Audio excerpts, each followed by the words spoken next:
I've been in 2 fistfights, and they both have been with a relative.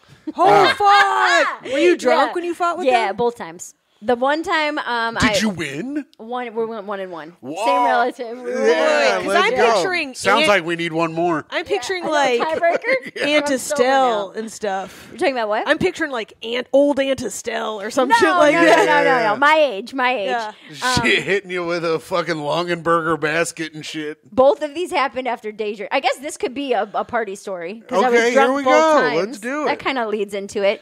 The first time it happened, both times happened after day drinking. I was super drunk. I met this particular relative out at the bar, and they were dating someone who was a manager of this bar, and they were freshly dating. And I showed up fucking daytime hammered, okay? And I'm a mess, and I'm ordering, like, this was in my craft beer phase, but I was also an alcoholic, so I didn't give a shit what the beer tasted like. I just went for whatever the highest percentage was.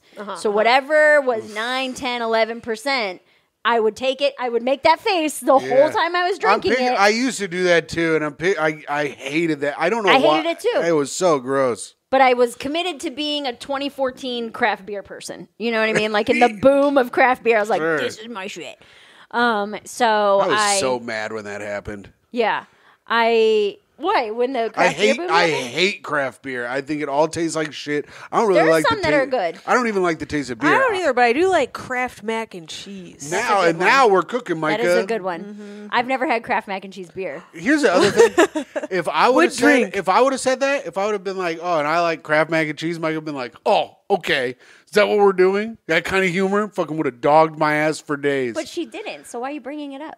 Because I told the joke. Because she told the joke. If I would have told the joke, she would have. He's like, but I wouldn't do it like I'm doing it right now. Yeah, like bitch. you know what he's doing right now. Do you know what that was? It's he came gaslighting. Home. It's not. I don't know that it's gaslighting, but he comes home and he goes, I didn't give my girl a number today, or I didn't give that girl my number today. Some girl asked me for my number, and I said no. It's like, okay, but that's what you're supposed to do. Like, why are you bragging about it? So anyway, I meet this relative out at the bar. I'm day drunk. I took issue with the fact that she had a new partner and began to attack her parenting style, saying that she was a bad mom and that she had no reason to be out all the time and that her priorities were all fucked up. And you're at her bar, basically. Well, it's her new part. She is in a new relationship, okay? But that's her bar. Essentially, yes. Yeah. I'm on her grounds. Yes. Hey, my so-and-so's over here. Why don't you come hang out, right?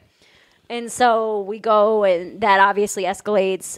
It's a problem. We take it outside, start pushing each other, and I was so drunk I could barely stand up, and she clocked me good, man. I woke up the next day at my house. I don't remember the fight at all. I remember starting shit. I remember poking at her. So you started it. I started it. I 100% started it. Yeah, okay. Yeah, you had it come in a big way. But this is also why my advice is don't start fights. Yeah, like, don't be me. Don't be the guy who's always trying to start a fight. Call your cousin, sisters, someone in your family a bad mom. Yes, because they're trying to have a relationship. You know who gets the most mad about it? Bad moms. They get the most mad because they know they're not very good moms. So then they get even more mad. I think you're right. Just she does sound like a very bad mom. There's a sense of She's guilt. hitting women in the street. Well, that is true. She's fist fighting relatives outside of a bar on a Tuesday afternoon. Some freaking Jerry Springer shit. 100%. So I don't remember the fight, but I do remember waking up the next day and my eye was swollen shut. Like it was one of those you wake up and you are in so much pain.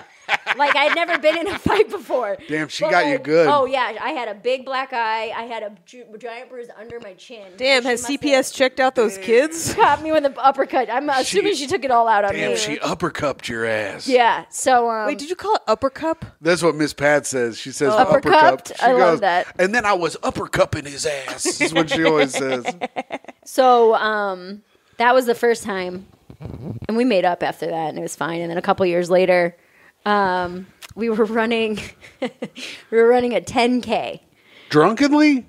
We're running a 10K. That shit starts like 6 in the morning. Yeah. Okay, so you wake up, you have like a breakfast sandwich, right, on the way there.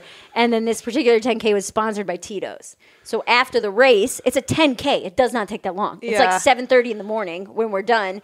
They give you like 2 Tito's drink tickets. So now you're like, it's early in the morning, you've worked out, and now you're drinking vodka on an essentially empty stomach. Insane. So this is 7:30 in the morning. So we do this 10K, we're drinking, we're having a great time, right? But it's downtown Cleveland. So we're like, there's all these bars, let's keep the party going. So we go to like... they're even open by then? So for this, it's a big because race. of the 10K, they open early. Seriously, because they know how many people are going to be there. So a lot of these bars are opening at like 8, 9, 10 in the morning. Dear God. So you do like the sponsored after party where they have all the tents from their sponsors and you go in and you do your Tito's drinks. You can buy them. There's beer. There's all kinds of stuff. So then we're starting to wander around downtown. And then we start drinking, bar hopping, blah, blah, blah. Again, day drinking. We're having fun. Everybody's having a great time. Mm-hmm. Sounds great. We get to the one point in the day where we're at a bar. I'm starting to brown out. I'm starting to get a little fuzzy. Sure. Shots have happened. Yes. And again, since it's the same relative, we start spouting off back and forth because there's bad blood there, right? So we're going at it. But this time...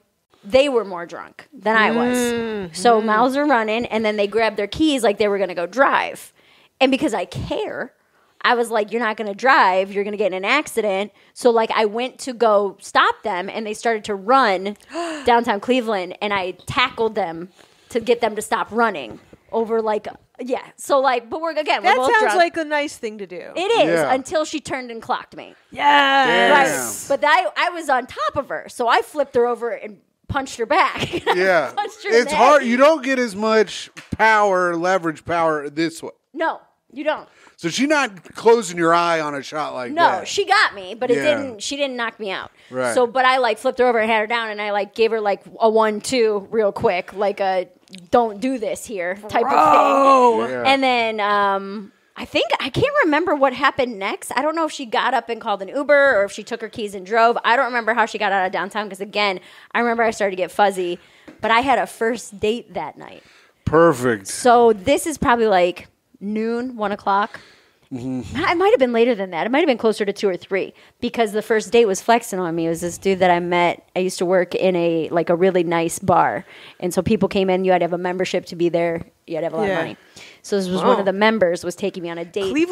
Cleveland has a members only bar. Yes. Yeah, so members only jackets to too. keep out the riffraff that punches their relatives. Well, I'm a worker. I'm the help. Oh, right. Yeah. So this guy is taking me to a Cavs playoff game. Yeah, that's where we're he's going. dipping into the slums a little bit. Right, but so now it's like 3 p.m. I have to get home and shower. I've been out day drinking all day.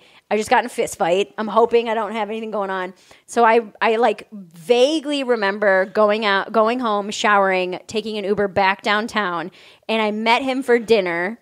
And I remember getting a drink at dinner, and then after that, it's very spotty for me. Mm-hmm. But apparently, we went to the Cavs playoff game. That's fun. This is 2017. Yes. So this is the year after we won. Mm-hmm. So this is a big deal, okay? These tickets are not cheap. Mm-hmm. And I guess first quarter, I passed out in my seat. Oh, so I'm like, I'm done for. I'm passed out in the Cavs playoffs on a date. On a date with a man that I'm trying to like. I actually really liked him, too. But yeah, so then that was the last time I tell my boys I got tickets for me and a date to go to the Cavs game. She passes out. They'd have been pissed. I'm sure that they were. They'd been like, you got tickets for some chick you don't know. You could have taken me. I'd have been like, yeah, sorry, man. I fucked up. Damn, dude, if you were out there, man, she's sober now. She has a boyfriend, but I think you still got a chance. Yeah. Give it a try. We'll go to another basketball game. My girl Mary needs in-unit laundry. Do you hear this? Let's throw her a little cash. Maybe she can swing your way a little bit. And when the Cavs come to town to play the Knicks, you guys could have another chance. Could be perfect. But yeah, so I guess that's 2 partying stories. Those are great. Those are great stories. They're probably my most problematic. Yeah, in a way. I mean, you never Maybe not my most. You never I called do anyone the this N-word. all day. The well-rehearsed AA stories we share. Yeah, right? Hell yeah, dude.